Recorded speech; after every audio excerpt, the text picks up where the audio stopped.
So, teman-teman semua mulailah belajar bahasa Inggris karena bahasa Inggris itu sangat penting untuk kepentingan akademik kita, baik yang ingin melanjutkan S2 atau melanjutkan studi, mencari program beasiswa ke luar negeri terutama, ataupun teman-teman ingin juga naik jabatan, bisa mendukung proses kenaikan jenjang pada karir.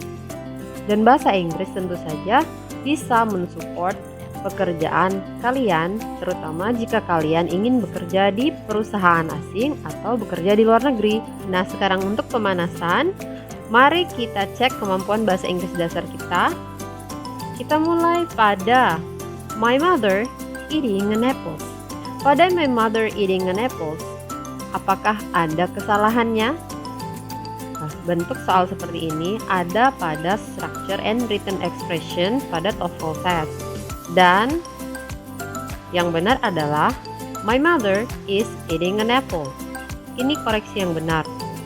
Jadi my mother eating itu kurang tepat karena dia tidak ada is. Sedangkan is merupakan kata kerja yang melink subject by mother dengan verb eating yang menunjukkan present progressive. Sedangkan pada an apples adalah salah karena an menunjukkan benda yang singular. Sedangkan pada an apple, apple-nya ada s-nya. Berarti yang benar adalah an apple saja. Lalu kalimat kedua, I need many money to buy that book. Silahkan dicek apa yang salah dari kalimat ini.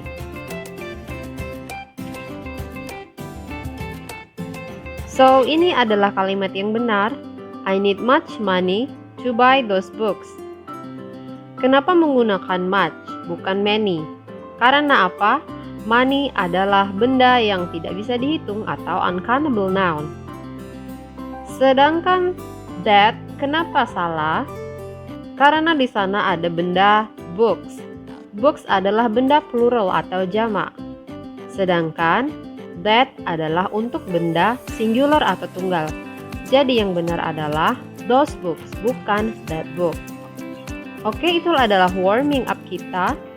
Menuju ke structure and written expression, ada dua bentuk soal di dalam structure and written expression, yaitu berada pada section 2. Yang pertama adalah jenis completion atau mengisi titik-titik, dan yang kedua adalah error recognition atau mencari yang salah. Contoh dari completion adalah seperti ini. Kita disuruh mengisi titik-titik dengan memilih opsi A, B, C, or D. Sedangkan bentuk error recognition adalah mencari yang salah. A, B, C, atau D, mana yang salah berarti itulah jawabannya. Lalu beberapa tips untuk bisa sukses dalam structure and written expression. Of course, kita harus mengerti bagaimana tips dan trik untuk penguasaan dan pemahaman structure dalam bahasa Inggris. Yang pertama adalah pahami subjek dan verb. Karena jika kita membahas tentang structure dari language atau structure dari English, itu kalian harus tahu mana subjek, mana verbnya dulu dalam sebuah kalimat. Yang kedua, pahami bentuk kalimat. Karena kalimat ada simple, compound, dan complex. Yang ketiga, pahami tentang phrase dan clause. Yang keempat, pahami tentang parts of speech. Yang kelima, pahami bentuk singular dan plural. Dan yang terakhir adalah memahami konsep paralel. Pada subjek dan verb di sebuah kalimat, elemen yang menyusun satu kalimat adalah at least satu subjek dan satu verb. Jadi sudah bisa menjadi sebuah sentence jika terdiri dari at least one subject and one verb. For example, pada I go, she eats. Hanya dua kata ya, tapi sudah ada subjek dan sudah ada verb, dan sudah bisa menjadi simple sentence. Selanjutnya adalah yang kalian perlu pahami adalah subjek dan objek itu sudah pasti benda. Sudah pasti ya, dan harus, sifatnya wajib. Subjek dan objek itu benda. Seperti pada kalimat my mother is eating an apple. Nah, kalian bisa identify manakah yang benda. Yang benda adalah mother dan apple. So, kita lihat my mother di sini adalah subjek, sedangkan an apple adalah objek. Dan is eating adalah verb. Jadi dengan menganalisis subjek dan verb, kalian akan tahu mana batasan fungsinya, fungsi masing-masing dari sebuah structure dalam kalimat. Nah, this is another example. I took it from a test. Some of the agricultural practices used today is responsible for fostering the certification. Nah, yang saya tanyakan adalah manakah subjeknya? Subjek bisa panjang sekali, tapi kalian harus ingat manakah bendanya, manakah kata inti yang bersifat benda. Berarti itu adalah kepala dari frasenya. Well, jawabannya adalah some of the agricultural practices used today. Some of the agricultural practice used today adalah subjek. Sedangkan batas si ke belakang adalah verbnya. Karena secara general di dalam sinteks, kalimat itu terdiri dari dua frase besar, noun phrase dan verb phrase. Noun phrase sebagai subjek, verb phrase sebagai verb. Selanjutnya adalah penting untuk memahami bentuk kalimat. Seperti saya sudah sampaikan bahwa kalimat ada simple, compound, dan complex sentence. Pada my mother is eating an apple, ini merupakan bentuk simple sentence karena tidak ada conjunction atau connector. Jadi, kalimat dikategorikan sebagai simple sentence jika dia tidak dihubungkan dengan klausa lainnya. Second sentence, my mother is eating an apple and my mother is reading a book. Ini adalah contoh dari compound sentence. Compound sentence ditunjukkan dengan penggunaan connector atau conjunction fan voice. Sedangkan yang terakhir adalah complex sentence, ditunjukkan oleh conjunction atau connector because, yang menghubungkan antara first clause dengan second clause. Jadi yang dihubungkan dengan conjunction atau connector di sini adalah klausa satu dengan yang lainnya. Selanjutnya kalian harus pahami tentang phrase dan clause. Phrase. Pada kalimat sebelumnya ada beberapa phrase. My mother is eating an apple, semuanya adalah phrase. Perlu diingat bahwa phrase itu adalah kelompok kata alias lebih dari satu kata. Jika dia satu atau tunggal disebut word atau kata, sedangkan jika lebih dari satu, dia disebut phrase atau kelompok kata. Seperti my mother is eating an apple. Dan clause. Clause adalah tingkatan yang lebih tinggi dan lebih kompleks dari phrase.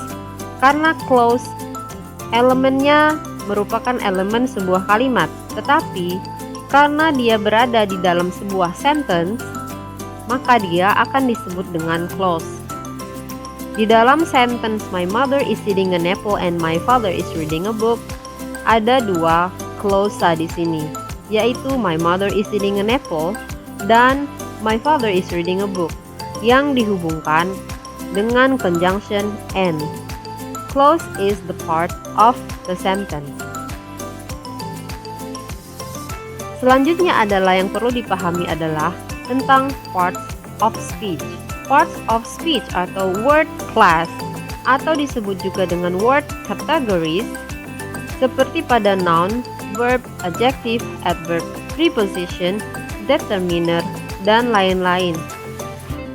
Remember that each parts of speech memiliki fungsi masing-masing. Jadi kalian harus mengerti atau understand each function of this word class.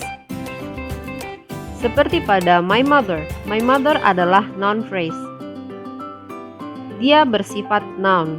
Pada noun phrase, kepalanya adalah noun. Dalam bahasa Inggris kita sebut head. Mother di sini berfungsi sebagai head atau kepala atau kata inti dari sebuah noun phrase. Sedangkan my adalah penjelas. Ingat, dalam part of speech ada yang menjelaskan dan ada yang dijelaskan. Itu fungsi. Sedangkan pada noun phrase, mother merupakan kepalanya. Jadi, noun mother itu dijelaskan oleh my yang bersifat adjektif. Noun itu dijelaskan, bukan menjelaskan ketika dia berada di dalam noun phrase. Yang menjelaskan benda atau yang menjelaskan mother itu adalah adjektif. Karena yang bisa dijelaskan di dalam sebuah benda adalah sifat-sifatnya. Next is pahami tentang bentuk singular dan plural. Seperti diketahui, singular adalah benda tunggal dan plural adalah benda jamak atau yang lebih dari satu. Seperti pada analisis I need many money to buy that books dengan I need much money to buy those books. Kalian harus pahami bentuk bendanya. Karena singular dan plural itu adalah bentuk dari noun. Di sini ada noun money, sedangkan money adalah uncountable yang seharusnya menggunakan much, bukan many. Lalu pada books, books adalah benda yang bersifat plural atau jamak karena ada ciri-ciri ditambahi dengan akhiran s.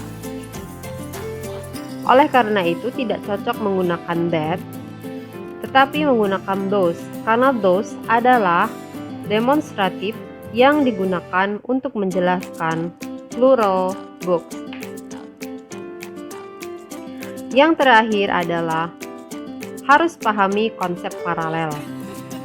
Konsep paralel akan sangat membantu kalian dalam memecahkan pertanyaan pada bentuk error recognition seperti ini.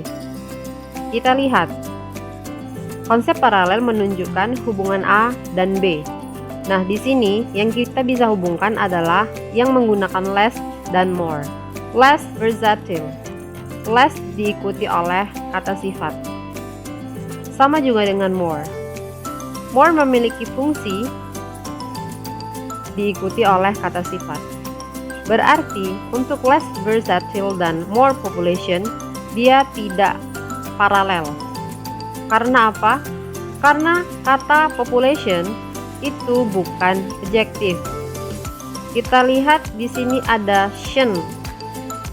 Shen adalah ciri-ciri kata benda. Yang diakhiri oleh shen itu adalah kata benda. Berarti jawabannya adalah C, karena C itu salah. Dia tidak menunjukkan paralel ya. Harusnya setelah more bukan population tetapi populated. Dia menjadi adjektif.